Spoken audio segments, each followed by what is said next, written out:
欧美人被中国基建速度吓到系列。With over 200 lines in use and many more being built.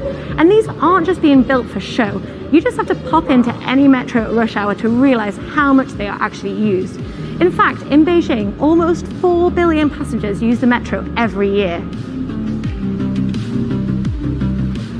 With so many passengers passing through, you'd expect that the stations would be a little bit ropey, but actually they're very big and modern and spacious and very clean as well. You can't say that for every station in the world.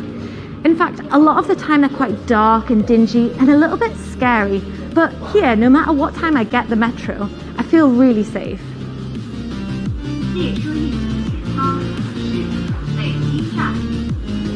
And amazingly, even though Beijing has the busiest and longest metro station in the world, the maximum fare is only 8 yuan. So unlike these massive infrastructure projects, this is one that benefits everybody. Next. In Britain, we're doomed. Doomed.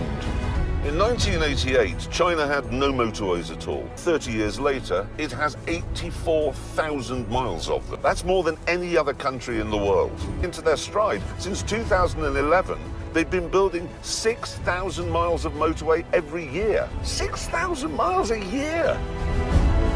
It beggars belief, and it's not like the terrain is easy. Here, though, there ain't no mountain high enough, and there ain't no valley low enough to stop them.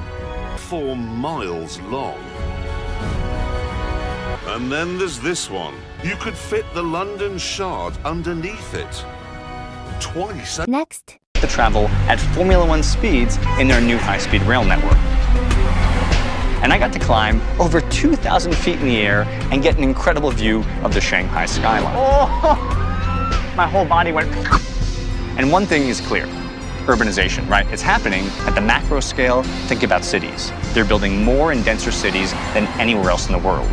There's a construction manufacturing company creating a new excavator every 10 minutes. And in terms of high-speed rail, they have laid more track here in the last 6 years than any other Western country in the last 50. We know urbanization creates wealth, but it also creates problems. And as fast as China is building their cities, they're also working to stop some of these problems. Think about the Tianjin Eco-City, a master plan designed to roll back carbon emissions. There's a grassroots effort to preserve the hutong and hang on to that original texture that made Beijing what it was. And there are skyscrapers with green sustainable spaces located literally thousands. Next. Of the construction site for Huashengshan Hospital in Wuhan. So this is one of 2 hospitals, makeshift hospitals, being built in Wuhan to treat patients infected with novel coronavirus. Now Huashengshan literally means fire god mountain. Huashengshan Hospital has been built in 10 days. 10 days. I can't fathom it. It's incredible. It's got 1,000 beds. It's fully electrified and it's due to start accepting patients tomorrow, February the 3rd.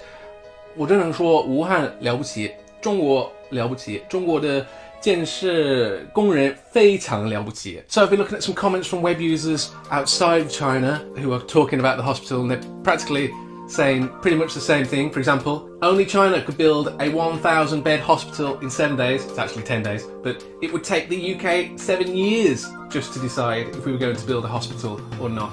And it would cost the same and we wouldn't have anything to show for it, but someone made a lot of money for some paperwork. That's probably... Next.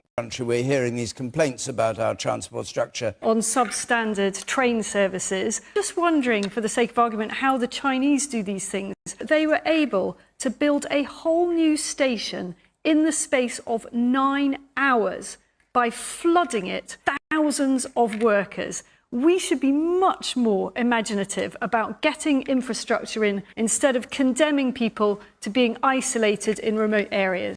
Was it 9 hours they built? 9 hours. Sounds Look like it a up. television reality There is show. a video here. You've got to watch this. Next. It's actually soared. All this has happened so fast, we haven't yet had time to be astonished. I remind myself in Cambridge at this bridge, which goes across the Charles River. The state of Massachusetts said they were going to renovate this bridge. It would take 2 years. In 2014, they said it wasn't finished. They said it would take 1 more year. In 2015, they said it's not finished. Finally, last year, it was finished 3 times over budget. That I drove across last month in Beijing. It's called the Shenyang Bridge. In 2015, the Chinese decided they wanted to renovate that bridge. It actually has twice as many lanes of traffic. How long did it take for them to complete the project? 2015. What do you bet? The answer is 43 hours.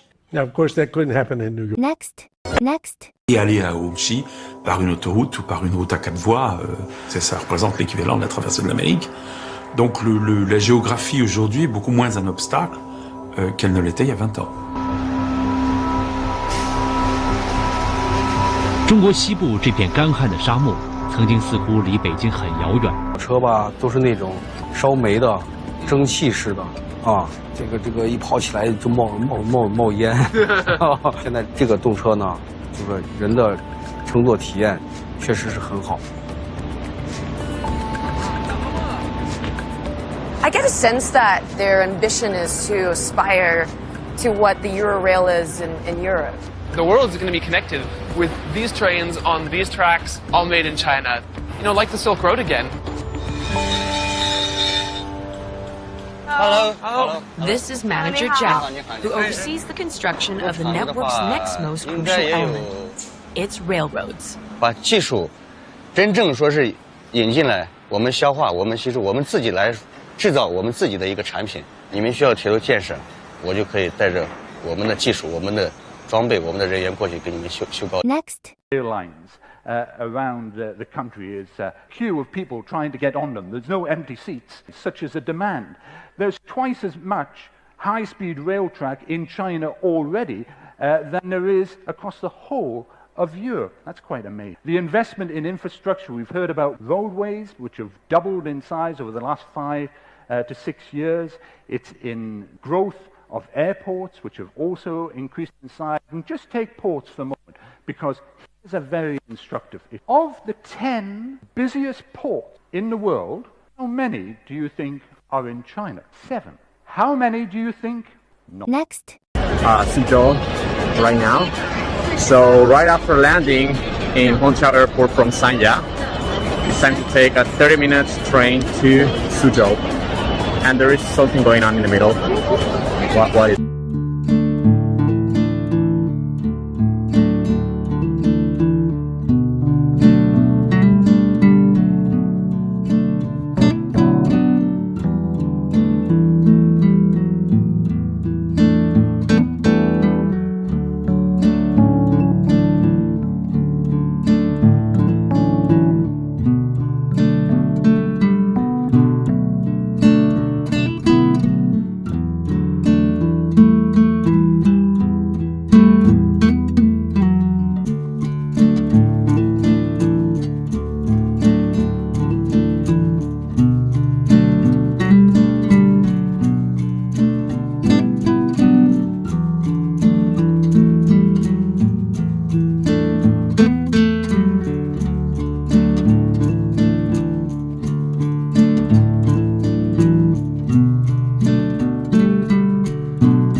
From 0, and then all of a sudden in a month or two I'm seeing like 100 stories. Like, things get built here so fast. So that's why I'm saying, on one hand, life here is really slow, but I think businesses and corporations and construction and everything is really fast. Life in China is an adventure. It's a giant culture shock. People are also really nice here. I would say that out of all the places I've been to, people are very understanding and very nice about the fact that you don't understand. Next.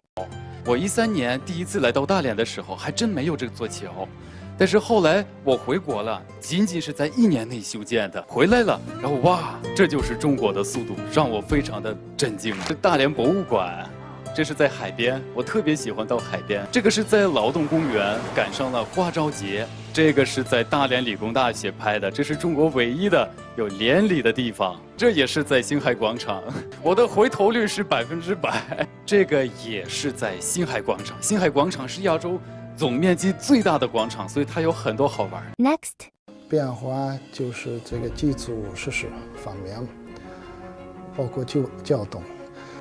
就像我刚才说的是6点，现在如果有高铁，可能1点就能到北京。那时候北京是2个地铁，就是1号、2号线，现在好像有15个。我们匈牙利有一句话，就是如果你搞一个小湖，早晚会有青蛙在这个湖，以后可能鱼也有。